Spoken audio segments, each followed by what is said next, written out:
আসসালামু আলাইকুম প্রিয় টেকনিশিয়ান বন্ধুরা, আজকে আপনাদেরকে দেখাবো কিভাবে Samsung A12 model Exynos variant 127 মডেলের নো সার্ভিস অথবা নো সার্ভিস এবং ওয়াইফাই কাজ না করলে কিভাবে সমাধান করবেন। আসুন আমরা কাজটা করি। দেখতে পাচ্ছেন ফোনটা ওয়াইফাই অন হচ্ছে না। দেখি আমরা আইএমই এবং বেসব্যান্ড ওকে আছে কিনা। দেখতে পাচ্ছেন আইএমই দেখাচ্ছে না, বেসব্যান্ডও শো করতেছে না। তো সমস্যাটা কোত্থেকে আসুন দেখি। এই ফোনের সাপ্লাইগুলো চেক করে নিই। এখানে একটা সাপ্লাই মিসিং আছে, VLDO14, যেটা পাওয়ার আইসি তৈরি করছে, RFIC, হাইভেন পিএ, ওয়াইফাই আইসি সহ আরো কয়েকটা আইসির জন্য। তো এই সাপ্লাইটা পাওয়ার আইসি থেকে তৈরি করতেছে, কিন্তু RFIC পর্যন্ত পৌঁছাচ্ছে না, RFIC এবং ওয়াইফাই আইসি পর্যন্ত পৌঁছাচ্ছে না, হয়তো লেয়ার থেকে লাইনটা ড্যামেজ হয়ে গেছে। তো এই লাইনটা আমরা ওয়াইফাই RFIC এর পাশ থেকে আমাদের পাওয়ার আইসির যে ক্যাপাসিটর হয়ে ভোল্টেজটা আউটপুট হয়েছে ওইখানে জাম্পার করে দেখব কাজটা হয় কিনা।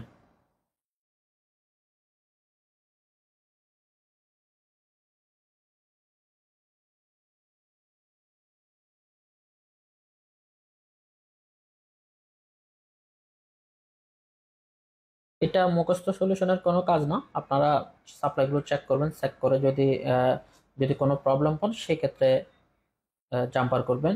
আজ এই মডেলটায় এখান থেকে হয়েছে, অন্য একটা মডেল অন্য জায়গা অন্য জায়গা থেকে হতে পারে। আপনারা চেকিং এর মাধ্যমে কাজগুলো সমাধান করার চেষ্টা করবেন। আমরা জাম্পার করে নিলাম, দেখি কাজটা হয় কিনা।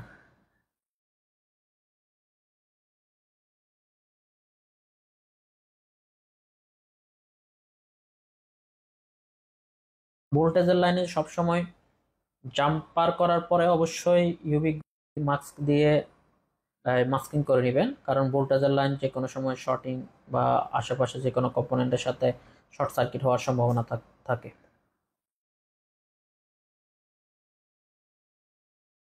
কাজটা সম্পন্ন হলো, দেখি আমাদের নেটওয়ার্ক এবং ওয়াইফাই আসে কিনা।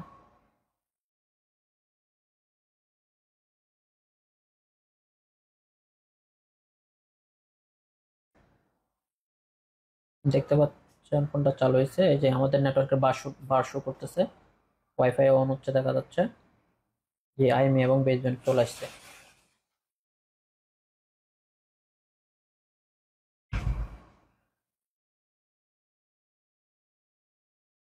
দেখতে পাচ্ছেন ফোনে ব্যালেন্স শো করতেছে। ধন্যবাদ সবাইকে ভিডিওটা দেখার জন্য।